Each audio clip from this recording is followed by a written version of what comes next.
Hello, and welcome, Mystic here, and welcome to my 150 script challenge. We are early in the mission. Today we're going to go over script 3. I am still full of vigor and vim, so come see me here in a couple months when I'm deep in the double digits and I'll let you know how I'm doing. But right now I am excited and I am ready to go. So as you may or may not know, this is a challenge where I am digging through 150 scripts. We're going to talk about them through my heart of the story analysis and go through the journey together of reading through them. I'm not going to read them here in the video, but I am going to give you my insights on them and specifically digging through to the heart of the story analysis. So I'm about to tell you what script number 3 is. So get ready for that. But before I do, please make sure to remember to like and subscribe and make sure you hit that notification bell because I've got a lot of stuff coming. I would hate for you to miss anything. And as always, I appreciate you coming by. You could stop by any channel, any podcast and listen to anyone, but you're choosing to listen to me. And I really, really appreciate you. Thank you very much. I'm going to take a moment also to acknowledge my sponsor for this series, which is doTERRA Oils. I tell everyone all the time as a writer, it's so important to have a process to ground, a process to release, a process to relax, and a process to vibe.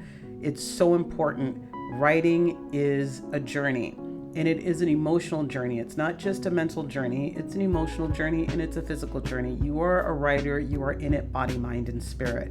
So it's important that you have disciplines in your process to allow yourself to release. For me, I meditate, and I meditate a lot, and the more I'm doing, the more I meditate. And with this 150 scripts challenge, I'm meditating a lot. And one of the tools that I use in my meditative process is incense and oils. I live with someone who has allergies to smoke, so the essential oils have become a big part of my process. So aside from that, they're also really great as part of the normal household support system. So I clean the house and I throw some oils on the infuser. This month I am featuring lavender, frankincense, and lemon. Those are my 3 favorite oils, and they have wonderful support processes, they have wonderful medicinal processes, and they have wonderful spiritual and focus processes. So I will be putting a link in the description where you can go and get your oils. And if you have any questions, you can also ask me. I am a certified aromatherapist, so I am happy to answer any questions that you may have. So doTERRA, they are organic, they are natural. Some of them are digestible. It's a great place to go rather than just some cheap stuff that's got alcohols and all kinds of stuff in it. You got to take care of your system. You got to take care of your body. So you want to put really good stuff in the air. It's because you're breathing it and it's going into your system. So I live by doTERRA oils. I recommend doTERRA oils, and I would love to answer questions that you may have. So that is our sponsor. Thank you very much. It's time to get into script number 3. So it's really easy to say, oh, let's just pick some scripts, but there's a lot of films out there. And think about how many movies have been made since the dawn of the film industry. 150 scripts is nothing. So choosing the right scripts that are really interesting, that will catch your attention, was something that I also wanted to make sure I did. So script number 3 is one of my favorite films of all times, and it is The Godfather. So we're going to take a look at The Godfather. It was released in 1972. The writers of the script are Mario Puzo and His Royal Francis Ford Coppola. It is a crime drama. The director is also Francis Ford Coppola. Again, this is the 3rd script. So sit back, have a seat, relax, and let's get to it. So here we are, script number 3 of my 150 script challenge. Today's script isn't just a crime story. It's a study of power, loyalty, and how love for family can turn into a cage or even a trap. If you've ever wondered how film can feel both intimate and epic and even scary sometimes, this script is a masterclass. So I always talk about why I choose the scripts that I go through. So I picked The Godfather because it's the benchmark for blending plot, character, and theme seamlessly. So seamlessly that you can't see the seams. You can't see where it changes, where it shifts. You just flow through it. It's so well done. It's a story that has shaped entire generations of filmmakers. As a writer, I want to look at why it works so I can steal a little of that magic for myself, because that's what we do, right? Also, it's the perfect reminder that crime drama doesn't have to mean car crashes and explosions and people jumping out of airplanes. It can be about the people, their bonds, and the slow burn of portrayal. So, are you guys ready? Let's begin. So first of all, let's talk about the setup. As always, I always say spoiler alert. I gotta stop saying that because, as I said in the last video, if you're coming to a channel listening to somebody talk about a script, then yeah, there's gonna be spoilers. So pretend I didn't say that. So the setup for this story is, it's set in 1945. Don Vito Corleone is head of a powerful crime family. He's navigating a dangerous proposition from a rival who wants to bring the family into narcotics. At the same time, his youngest son, Michael, is fresh from the war and wanting no part of the family business.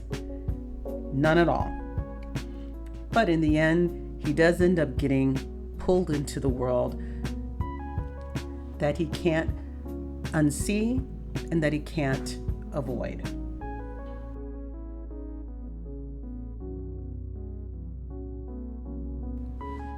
So let's walk through the act structure real quick.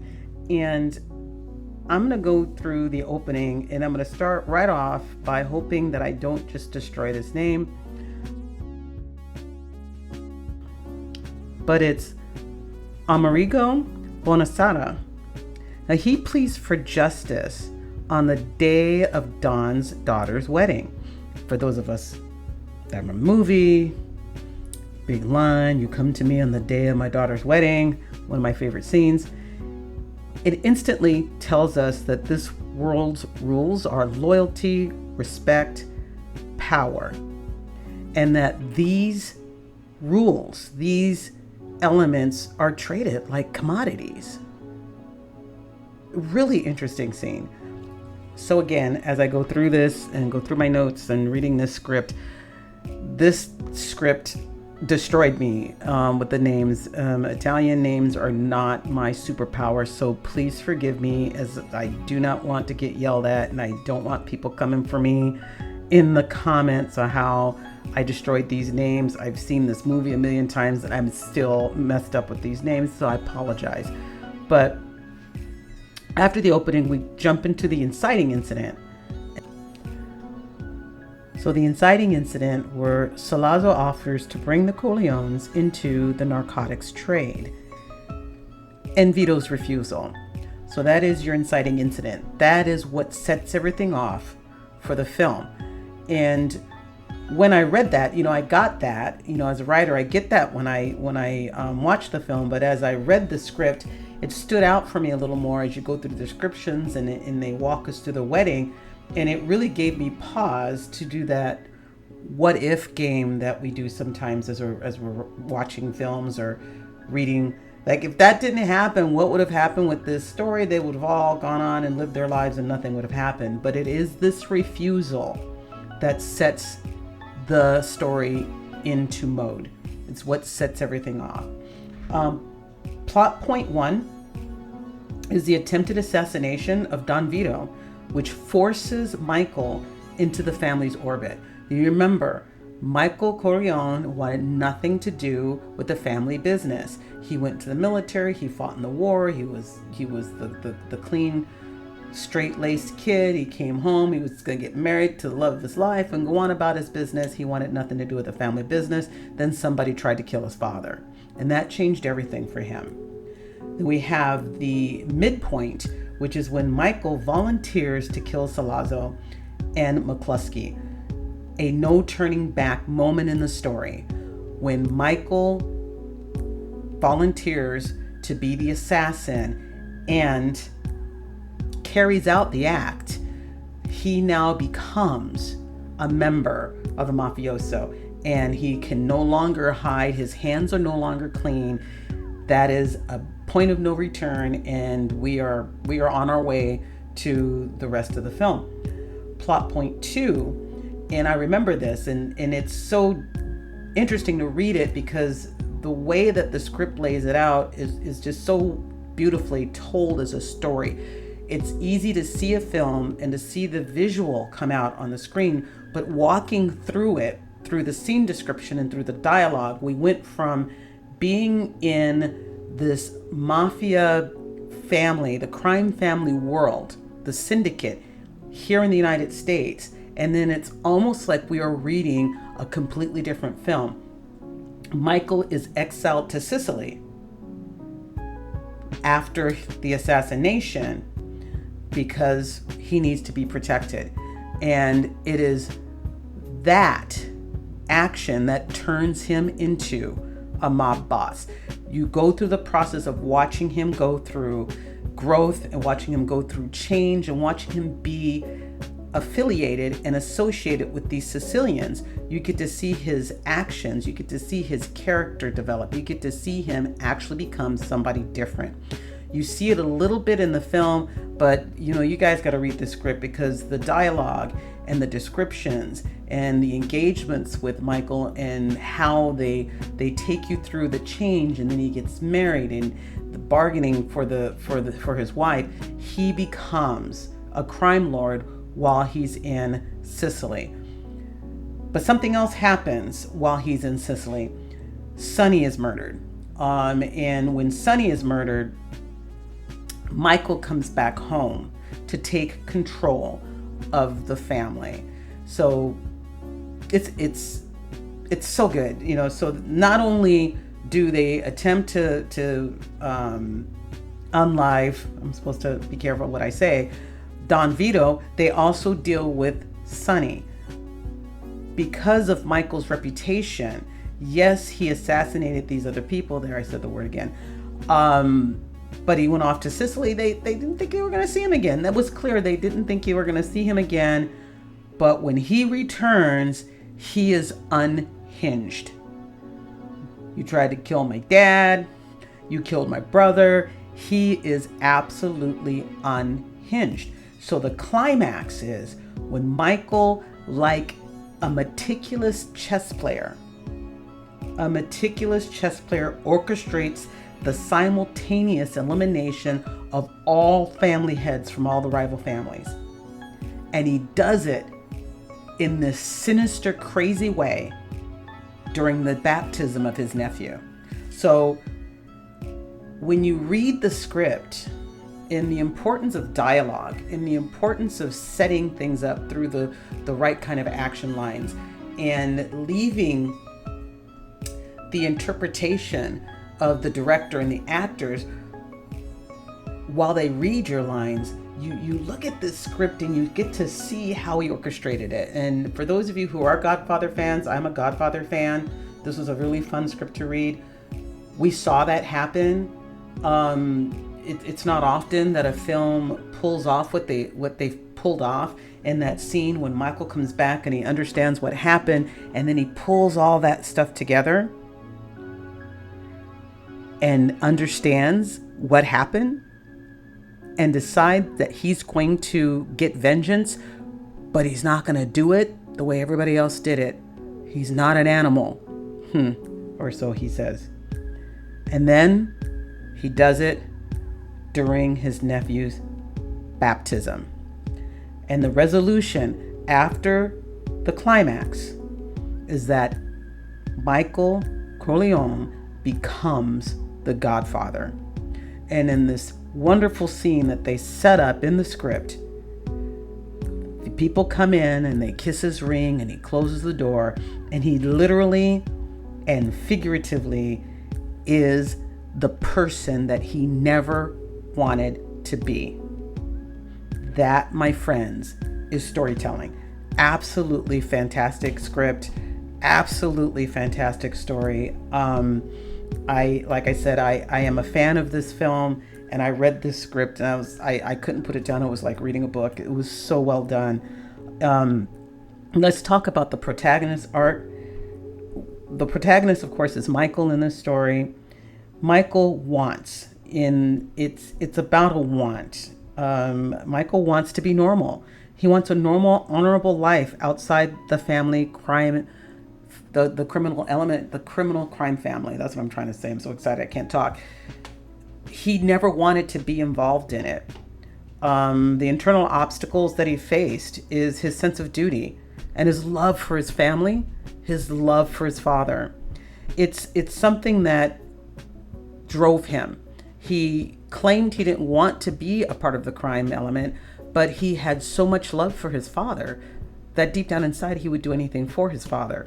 So at the end of the day, he always had this hidden the capacity to be ruthless. Always. Because he was always a Corleone, right? And then there's the transformation. The transformation was reluctant, okay? It was absolutely reluctant, and it was almost like poor judgment on the part of the other families, because he snapped, and he was always capable of snapping, and they didn't see it. They took it for granted. It occurred to them that he was weak and that he didn't have it in him. And so they did all the stuff that they did, never figuring that Michael would be the one that would come for them. And then, the heartbeat connection is the tragedy is that Michael's loyalty, meant to protect his family, becomes the very thing that destroys what he loved about his family. And that's some deep stuff right there. The antagonist, the antagonist flows different ways. It's almost like the antagonist in this film is the opposing crime element itself. You've got the primary antagonist who is Salazzo, and then what happens to him happens. Then you have the rival families, and then you have the system that rewards violence over virtue. And at the end of the day, Michael Corleone, in that big, massive process where he got rid of all of his enemies, like Caesar, he got rid of all of his enemies. All the people he got rid of them, they all represented one massive antagonist.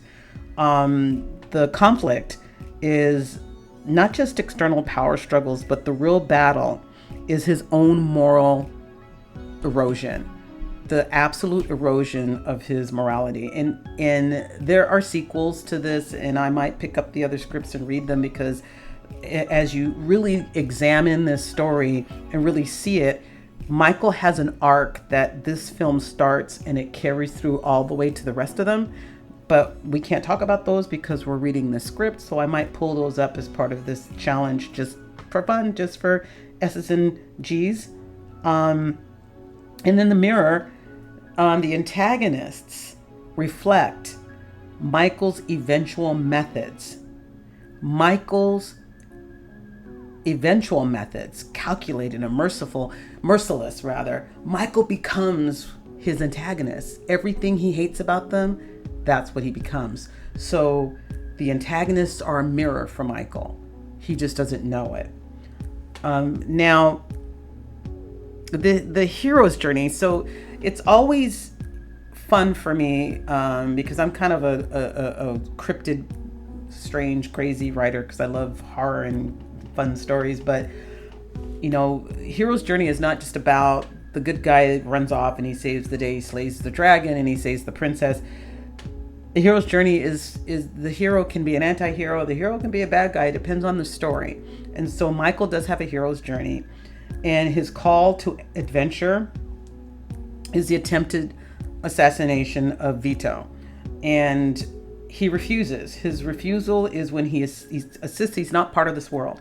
He insists that he's just taking vengeance on his father's, the attempt on his father's life.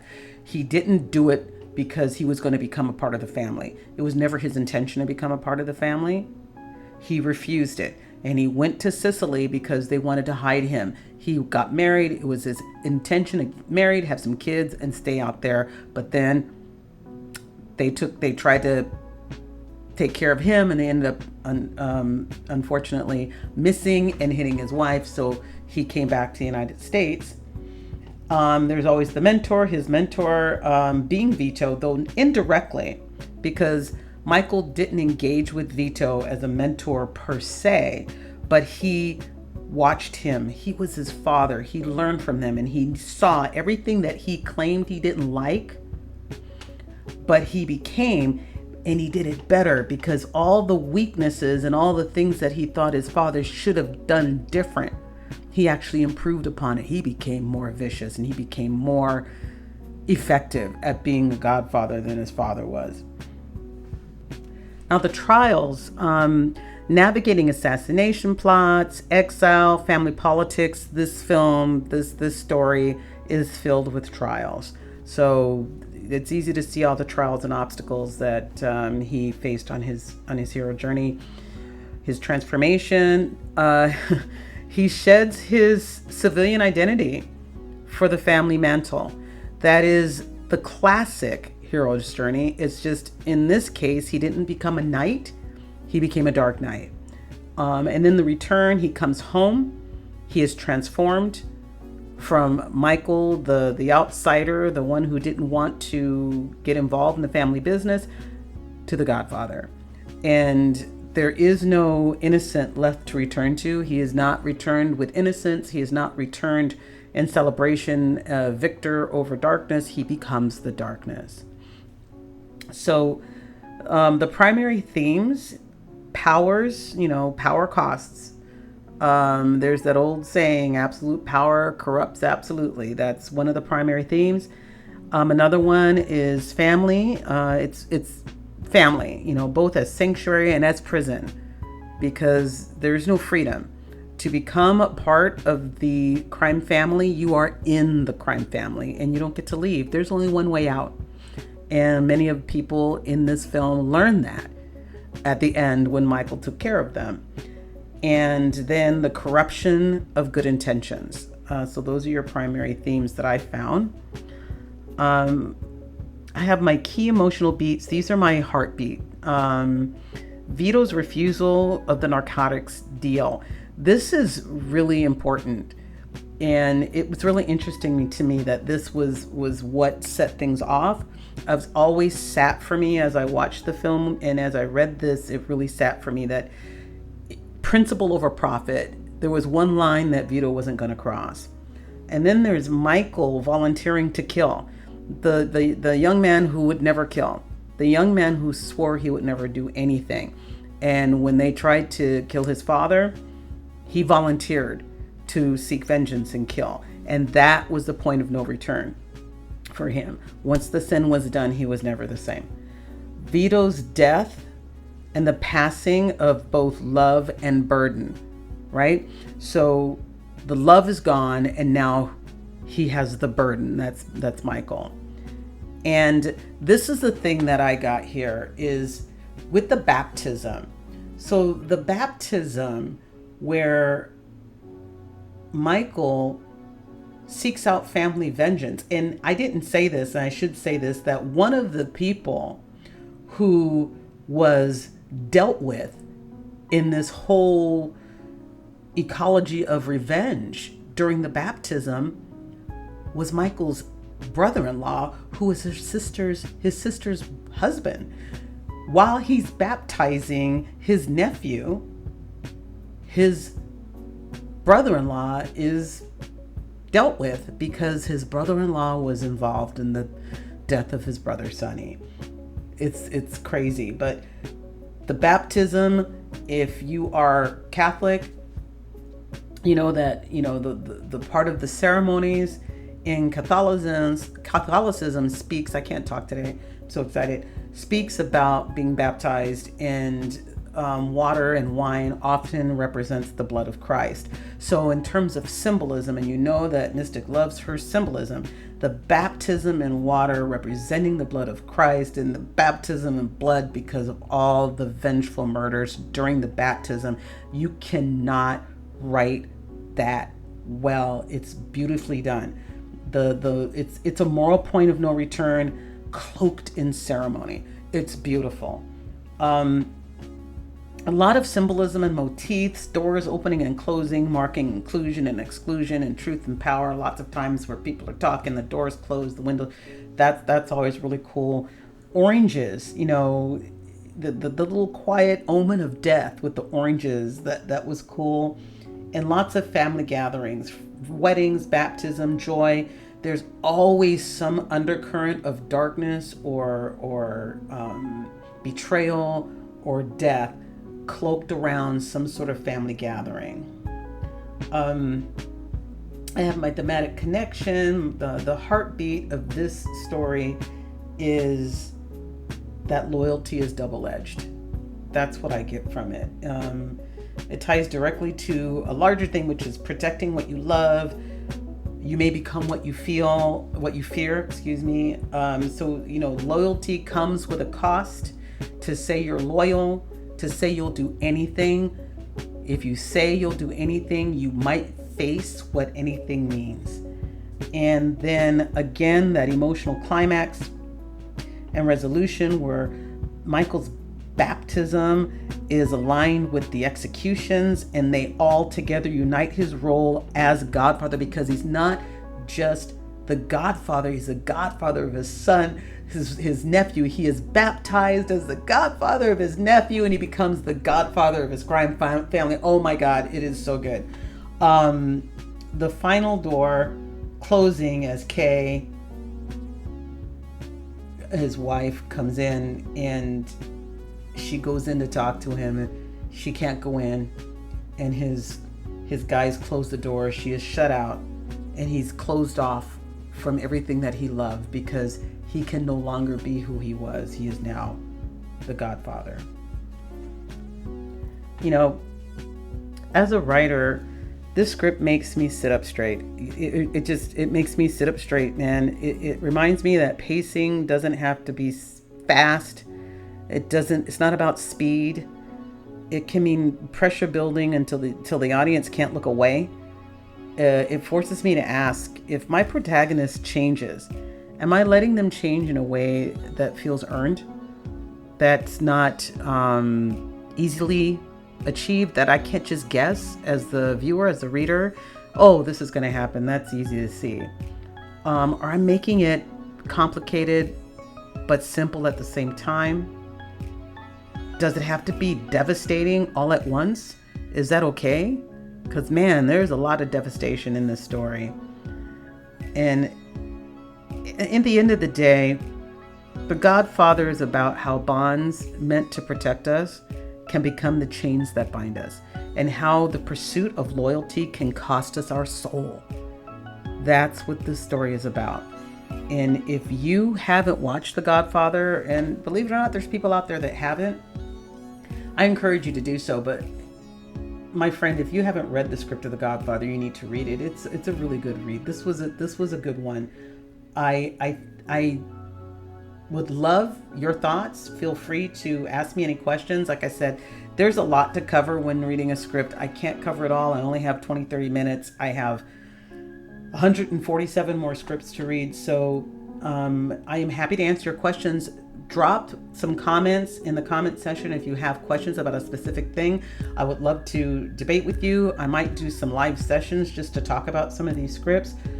And I may have missed something that you liked better when you read the script, or you may say, hey, how come you didn't talk about this? Maybe it wasn't in the script, because sometimes they add stuff when they make films, and sometimes they take stuff away. So we can have that conversation. I'd love to have that conversation with you, but please ask any questions that you may have. I appreciate you sticking with me. One thing I always say is, and I always feel like I'm on an airplane, like you can go to any YouTube channel and you're choosing to come listen to me, listen to my podcast. For those of you guys that are listening to the podcast, and I thank you. This is a passion. It may not be a passion for you, but it's a passion for me. And I appreciate you stopping by. So please, thank you. Subscribe if you haven't subscribed. Hit that like button on the video. Share this with other people, and you might have a friend or your family member that's watched The Godfather and like, hey, this crazy chick was doing read the script and is talking about it. I don't know, but I thank you, and I will see you at the next one. Love you guys. Take care. Bye-bye. And let me know if you have a specific script you'd like me to read. I've got lots of suggestions I'm working through, but I got 147 more scripts to do. So I'll talk to you soon. Take care. Bye-bye.